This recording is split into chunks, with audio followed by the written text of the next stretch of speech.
అలా అది ఏది చెప్తే దానికి నెగిటివ్ ఆన్సర్ ఇచ్చేదాన్ని భయపడకుండా. నేను ఇవ్వలేదు, ప్రభువారే నాలో ఉండి అలా చెప్పించారు.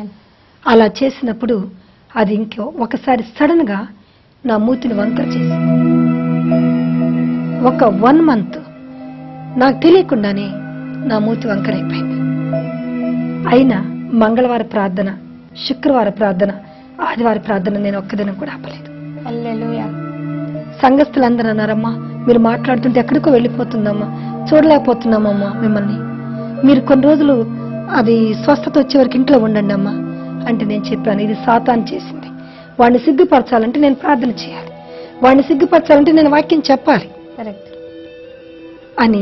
అలా నెల దినాలు నేను వెళ్ళి సిగ్గుపడకుండా, అది గుడ్ ఫ్రైడే ఒక 7 మాటలు ఒక మాట కూడా వేరే చర్చికి కూడా వెళ్ళి నేను చెప్పేసి వచ్చాను, సిగ్గుపడలేదు.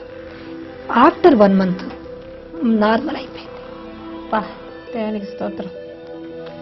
ఆ నెక్స్ట్ మంత్ పాల్ దినకరన్ గారు హైదరాబాద్ లో దినకరన్ గారు మీటింగ్స్ పెట్టారు పెరెడ్ గ్రౌండ్స్.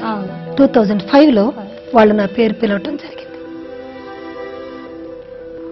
లిల్లీ అనే ఒక సేవకురాల్ని దేవుడు పాటల్లో వాక్యంలో బహుబలంగా వాడుకున్నాడు. దేవుడు నీ గొంతును నీ నోటిని ముడుతున్నాడు అని చెప్పారు. అప్పటికే హీలింగ్ వచ్చేసింది, కానీ దేవుడు మరలా వాళ్ళ ద్వారా రివీల్ చేసి స్టేజ్ మీదకి లక్షలాది ప్రజల ముందు నన్ను పైకి పిలవటం, పాల్ దినకరన్ గారు నా మీద చేయబెట్టి ప్రార్థన చేయటం, వెనక దినకరన్ గారు భార్య అలాగే విఐపీస్ అందరు కూర్చోవటం, ఆయన నాకు సెకండ్ ఇవ్వటం. ఇది ఎందుకు జరిగిందంటే ప్రభువుని నేను గనపరిచాను గనక ప్రభు నన్ను గనపరిచాను. ఎన్ని కష్టాలు రానివ్వండి, ఎన్ని శ్రమలు వచ్చినా అంటే విశ్వాసంలో మీరు తొణకలేదు. నా శరీరం పైన యోబులాగా యుద్ధం చేసింది. అది ఒక 2 నెలలు నా కాలును పట్టుకుంది, ఒక కుంటిదానిలాగా నడిచేదాన్ని. కారణమే లేదు, ఎక్కడికి వెళ్ళి చూయించిన ఏమీ లేదని చెప్పేవారు డాక్టర్లు. ఆయన ఏ మీటింగ్ ఆపలేదు, ఏ కుడికి ఆపలేదు, ఆటోమేటిక్గా సెట్ అయిపోయింది.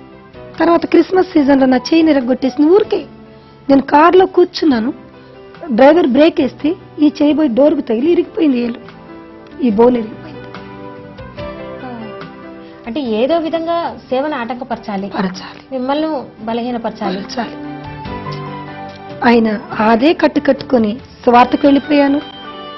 కనబడకుండా ముసుగు వేసుకుని ప్రసంగం చేసేదాన్ని, ఆటోమేటిక్గా అది సెట్ అయిపోయింది. ఇలా నా శరీరం పైన యుద్ధం. తర్వాత నా బిడ్డలు 7 ఒకేసారి 7 బెడ్ల మీద హాస్పిటల్ వేసిన సంఘటనలు ఎన్నోసార్లు. బాగా సేవ చేసి నేను ఇంటికి వచ్చేసరికి పిల్లల్ని పట్టుకుని ఊరికనే సిక్ చేసేసి, ఒక్కళ్ళు కాదు, 2 కాదు, వరుసగా 7.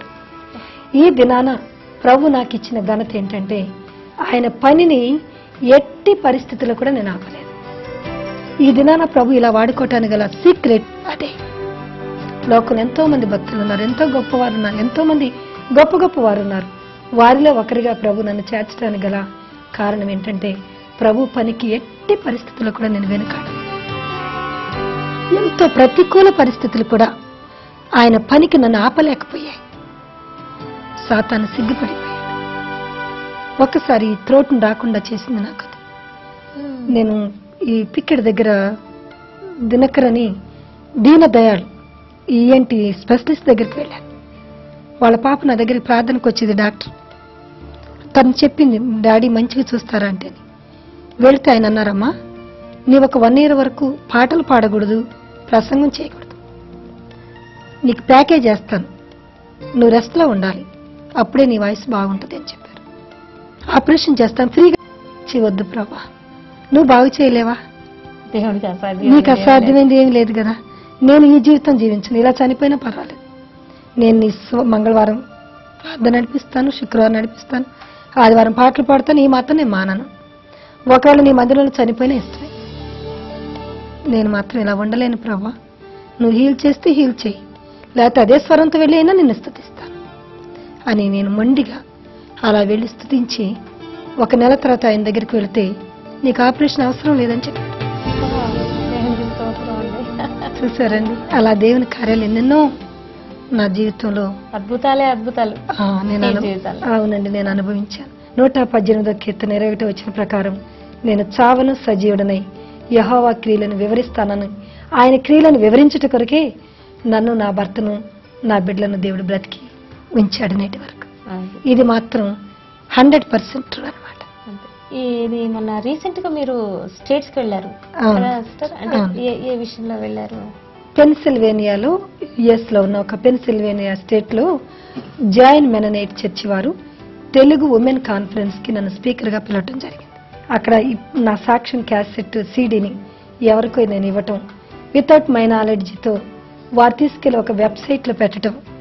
UECF అనే ఒక వెబ్సైట్ తెలుగు వారిది ఉంది న్యూ జెర్సీలో, అక్కడ దాన్ని పెట్టడం. ఆ సీడీ అమెరికా దేశంలో ఉన్న తెలుగు ప్రజలందరూ వినటం, వారు ఈమెయిల్లో నాకు టికెట్స్ పంపటం.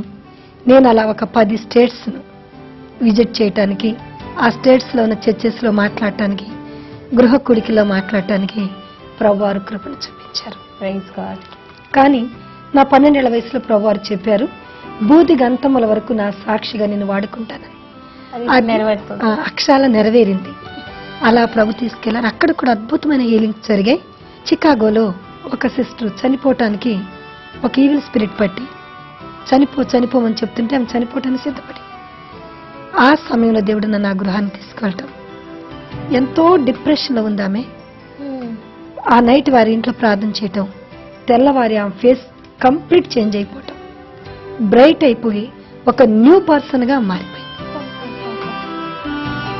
ఇన్స్టెంట్ హీలింగ్ జరిగింది అక్కడ చికాగోలో. తర్వాత ఇంకొక స్టేట్ కి నేను వెళ్ళటం, అక్కడ వాళ్ళు కూడా భయంకరమైన పరిస్థితిలో ఉన్నప్పుడు భార్యాభర్తలు ఇద్దరి మధ్య మిస్అండర్స్టాండింగ్స్, చిల్డ్రన్ లేరు, భయంకరమైన పరిస్థితుల్లో వాళ్ళు ఉన్నారు. ఇంకా ఆల్మోస్ట్ అలా పాప సూసైడ్ కి సిద్ధపడతాం. ఆ సమయంలో దేవుడు నన్ను అక్కడ తీసుకెళ్ళాడు.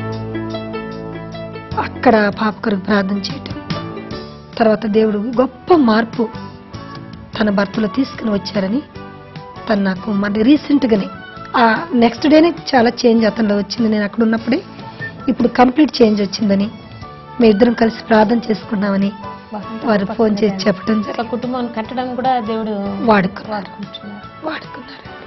ఇంకొక ఆ స్టేట్ లో ఒక సిస్టర్ గారు భర్త భయంకరమైన డ్రింకర్. అటువంటి పరిస్థితిలో ఈమెయిల్లో నా వెబ్సైట్ లో నాది చూసి సాక్ష్యం ఆ పాప నాకు కాల్ చేయటం, నేను అక్కడ ఉన్నప్పుడే ఆవిడకి ఫోన్లో ప్రార్థన చేయటం, కొన్ని సలహాలు ఇవ్వటం జరిగింది. తను అవి ఫాలో అయినప్పుడు కంప్లీట్గా ఇప్పుడు ఆయన చేంజ్ అయిపోయి డ్రింకింగ్ మానేశారనే సాక్ష్యాన్ని నేను విన్నాను. ఆవిడ నెక్స్ట్ ఇయర్ ఇండియా వస్తున్నారు, వచ్చి తప్పక మీ చర్చిలో నేను సాక్ష్యం చెప్తానని నిన్నగాక మన ఫోన్లో చెప్పారు. Praise God. సో ఈ రోజు మన స్టూడియోకు మరి ఇంత చక్కటి మరి దైవ భక్తురాలు మరి మన స్టూడియోకు రావడము, మరి ఆవిడ యొక్క జీవితంలో మరి దేవుడు చేసిన ఎన్నో అద్భుత కార్యాలు మనకందరికీ మరి వివరించడం వల్ల విన్న మీరందరూ, చూస్తున్న మీరందరూ కూడా ఆశీర్వదింపబడ్డారని నేను నమ్ముతున్నాను. నా మటుకు నేను కూడా చాలా ఆశీర్వదింపబడ్డాను. కనుక ఆవిడ యొక్క జీవితం ద్వారా, ఆమె యొక్క సేవ ద్వారా మనం అందరం తెలుసుకోవాల్సింది ఏంటంటే, ఎన్ని కష్టాలు రానివ్వండి, ఎన్ని శ్రమలు రానివ్వండి, ఆవిడ యేసు ప్రభు యొక్క సేవను వదిలిపెట్టలేదు. కనుక ఇది మనం కూడా ఒక ఛాలెంజ్గా తీసుకోవాలి. నన్ను గనపరచు వారిని నేను గనపరచదని దేవుని యొక్క వాగ్దానము మరి యొక్క చెల్లి యొక్క జీవితంలో ఖచ్చితంగా దేవుడు నెరవేర్చాడు. సో మా యొక్క స్టూడియోకి వచ్చి మరి అద్భుతమైన సందేశాన్ని మీ యొక్క సాక్ష్యం ద్వారా మరి మా ప్రేక్షకులందరినీ కూడా మీరు బలపరిచినందుకే మీకు ఆరాధన స్టూడియో తరఫున, ఆనిముత్యాల తరఫున మీకు వందనాలు చెల్లిస్తున్నాను. Thank you so much sister. Thank you for your interview. Thank you. మరి ఆరాధన ఛానల్ వారికి కూడా నా ప్రత్యేకమైన వందనాలు తెలియజేస్తున్నాను. దేవుడు మిమ్మల్ని అందరినీ సమృద్ధిగా దీవించును గాక. ఆమేన్.